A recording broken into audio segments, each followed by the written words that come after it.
We all know that for English language learners, fluency can open the doors of opportunity. It's a powerful skill to get a better job, higher pay, to work abroad, and do all of the things that you dream of in life. Well, English is what gets you there in many cases, but there are some things that you should be aware of that you might not know about learning English. First of all, learning English is a never-ending goal, unless you set a very specific goal, but the whole language is never-ending. I mean, there are native speakers that are still learning the English language, right? It takes time, effort, consistency to build your English skills.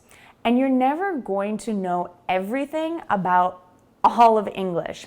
I mean, there are so many different dialects in English. There's Old English, there's Modern English. It keeps evolving. New words come into the dictionary every year.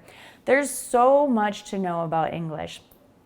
Unending vocabulary, culture, history. And that's why it's fascinating. It never gets boring, for me anyway, because there's always something new to explore. But on the other hand, it can be overwhelming unless you set a specific goal. And it's important to set a specific goal, for example, using the common European framework of reference for language learning so that you can have a goal, for example, of achieving the C1 level next, and then you work specifically towards that. That can help you to focus your energy and achieve your goals faster. But it's not always a quick process, and you won't achieve your goals overnight. You have to look at English fluency as part of your life. Make it part of your everyday routine and a part of your identity.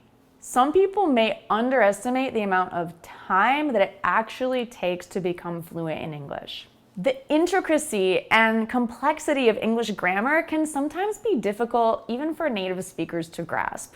There's so many rules, exceptions, and nuances. You may underestimate the level of grammatical understanding that you need for efficient communication. English pronunciation can also be difficult, especially if your learning background has been more focused on reading than on listening, because the way that English looks on paper is often completely different than how it sounds when people speak it. There are so many conflicting rules and just strange pronunciation because English borrows words from a lot of different languages, and then we borrow the pronunciation, but then we mess it up, we make it more English or American. You may struggle with specific sounds, clusters, or patterns because of your native language and how it's not similar to English.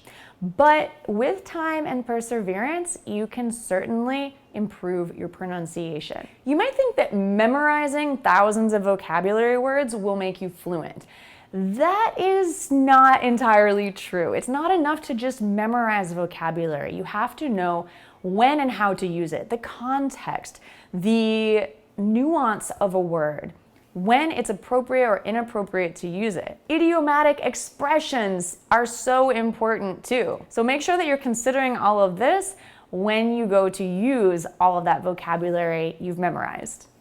And I highly recommend not just memorizing lists of individual vocabulary words. It's way more helpful in the long run for overall fluency if you memorize phrases as you would use them in conversation. Let's talk about cultural context. Learning English is not just about memorizing grammar rules or vocabulary, as I mentioned. It's about learning a whole new culture, sometimes more than one culture. If you're learning English as it's spoken in the United States and in England and in Australia and other places as well. It's really about cultural understanding. When and how do we use the language to communicate what we want to express? The language we use can vary greatly depending on the setting. Am I at work in an office? Am I making a presentation? Am I at a restaurant with my friends? Or am I at home with my family? The way I speak is going to change. Here's a big one. A lot of English learners think that just by consuming English content, they will become fluent.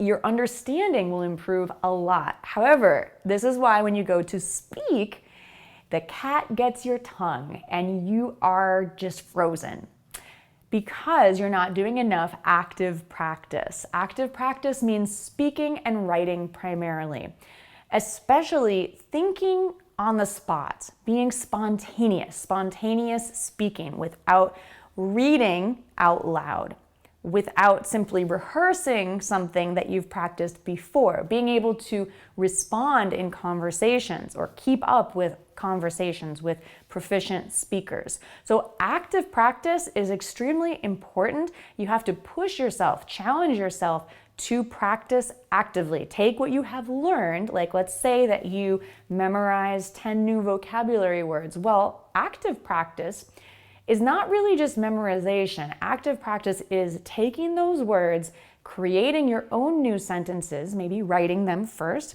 and then saying them out loud, and then using them in a conversation. Okay, what if you don't have someone to actually have a conversation with?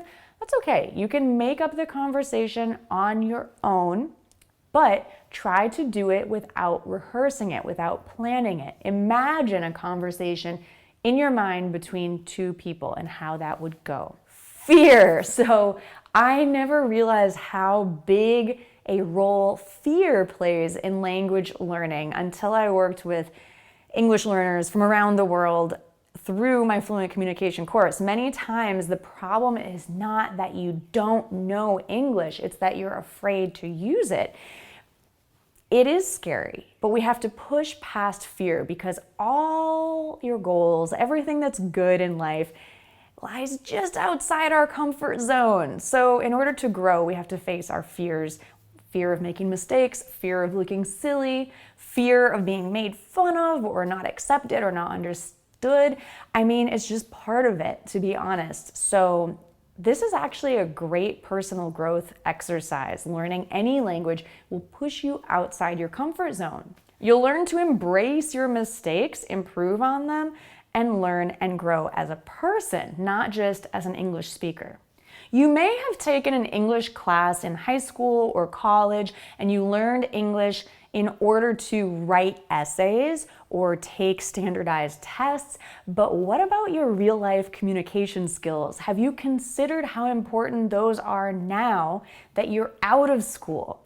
So being fluent in English is not just about the skills you need in academic settings. It's about being able to speak in any situation and understand what others are saying as well. That includes not just academic language, not just professional language, but also informal English, colloquial expressions, slang, idioms, and even humor. You may not yet know your individual learning style. Some people learn really well in a classroom, others learn better outside in the real world. So know yourself and know what does and doesn't work for you. If you're not sure, then now is a great time to explore that. Knowing your learning style can really optimize your learning process and save you a lot of time. Especially, do you prefer to learn alone and self-study? Do you prefer learning in a group? Do you prefer in person or online?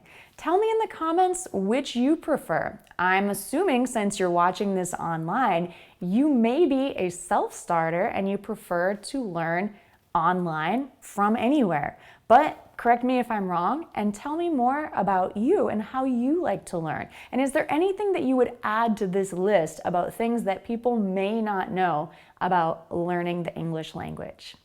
I'm Gabby from GoNaturalEnglish.com, and I'm so happy that you watched this. If you're here, you are on your way to fluency. So thanks for watching, and I'll see you again soon.